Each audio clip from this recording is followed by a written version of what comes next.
তার মানে কি আমরা ধরে নিতে পারি 2028-এ বিজেপি ফিনিশ হতে চলেছে ত্রিপুরা থেকে? আমি বলছি না।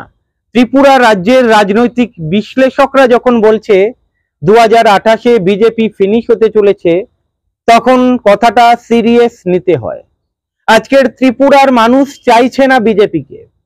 যে প্রতিশ্রুতি ত্রিপুরার মানুষকে দিয়েছিল ক্ষমতায় আসার সময়, বিজেপি সেই প্রতিশ্রুতি রাখতে ব্যর্থ। তাই মানুষ দিশাহারা। আমরা দেখেছি বিভিন্ন জায়গায় ত্রিপুরাতে বস্তি উচ্ছেদ করেছে, এবং যাদের বস্তি উচ্ছেদ করেছে ওই গরিব মানুষের জন্য ত্রিপুরার বিজেপি সরকার নতুন করে কোনো আস্থানা গড়ে দেয়নি। তাই মানুষ ক্ষিপ্ত রয়েছে। পানীয় জলের ব্যবস্থা, সেখানেও দুর্নীতি। আপনারা পশ্চিমবঙ্গের দুর্নীতি দেখছেন, ত্রিপুরার দুর্নীতি দেখলে তো চোখ কপালে উঠে যেতে পারে। আরে বিদ্যুৎ লাইন তৈরি করার জন্য যে কয়েক হাজার কোটি টাকা এসেছিল, সেই কয়েক হাজার কোটি টাকা কোথায়? আজকের বিভিন্ন দিকে দেখবেন বাঁশের খুঁটি দিয়ে বিদ্যুৎ সরবরাহ করেছে, সেই টাকাগুলো কারা খেয়েছে? ত্রিপুরা রাজ্যের উন্নয়নের জন্য কত টাকা আসে, ঋণ পর্যন্ত নেয়, সেই টাকাগুলো উন্নয়নের জন্য কি কাজে লাগায়, নাকি নেতাদের পকেট ভরাতে নেতারা ব্যস্ত? ত্রিপুরাতে কিন্তু তৃণমূল সরকার নেই, ত্রিপুরাতে বিজেপি সরকার রয়েছে। আজকের ত্রিপুরাতে যারা বিজেপির নেতা রয়েছে তাদের চরিত্র যে কতটা ভালো, একটু সোশ্যাল মিডিয়াতে চোখ রাখুন, ত্রিপুরার দিকে চোখ রাখুন, আপনারা জানতে পারবেন। ওই যে ত্রিপুরাতে জোট করেছিল ত্রিপুরা মঠা, এবারে ত্রিপুরা মঠাও হয়তো পেছনে একটা ভালো মতো দেবে।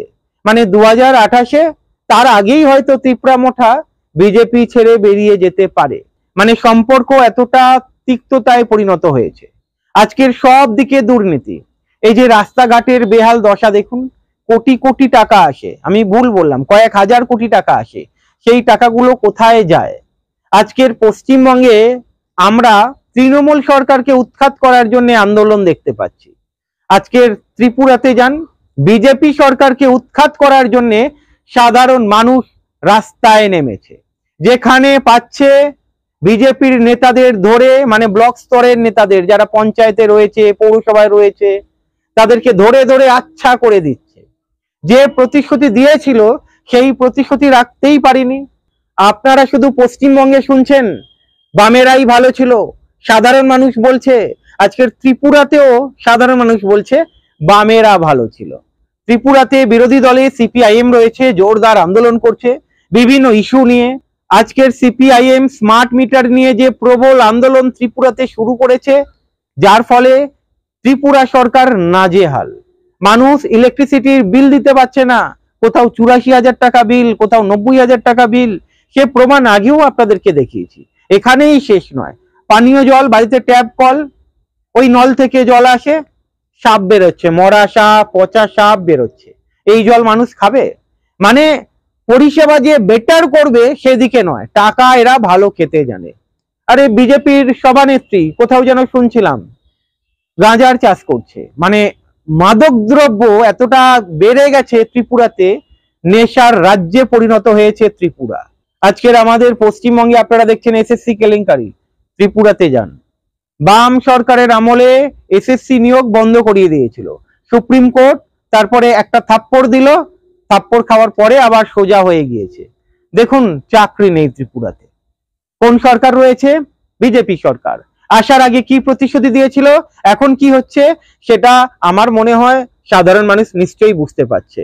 তাই হয়তো বিশ্লেষক যারা রয়েছে ত্রিপুরাতে, যারা বিশ্লেষণ করেন ত্রিপুরা রাজ্য নিয়ে, তারা বলছে হার নয়, আর নয়, ত্রিপুরাতে আর বিজেপি চায় না। সাধারণ মানুষ ত্রিপুরার প্রতি ক্ষিপ্ত হয়ে রয়েছে। হ্যাঁ, তবে বিজেপি প্রশাসনটাকে কাজে লাগাচ্ছে ভালো মতো। আমরা পঞ্চায়েতে দেখেছিলাম, লোকসভাতে দেখেছিলাম কিভাবে প্রশাসনকে কাজে লাগিয়ে ভোটটা নিজেদের কবজায় নিয়ে নিয়েছিল। এই যে এখানেই তো বাধা দিতে হবে বিজেপিকে। বিরোধী দলে যারা রয়েছে, যাতে কোনোভাবে ভোট লুট না হয় সেদিকে তো নজর রাখতেই হবে। আপনারা পরিবর্তন চাইবেন, আর যে দলকে পরিবর্তন করাবেন সেই দলের বিরুদ্ধে কোমরে গামছা বেঁধে লড়বেন না, সেটা তো হতে পারে না। পশ্চিমবঙ্গে যেমন আপনারা তৃণমূলকে দেখছেন, ত্রিপুরাতে ঠিক একই জিনিস বিজেপি ঘটাচ্ছে। তাই দুটো দল, বলে না বামেরাই বলে কয়েনের এপিট ওপিট। বামেরাই বলে একই ফুল, মানে একই ডালে দুই ফুল, তৃণমূল এবং পদ্ম ফুল।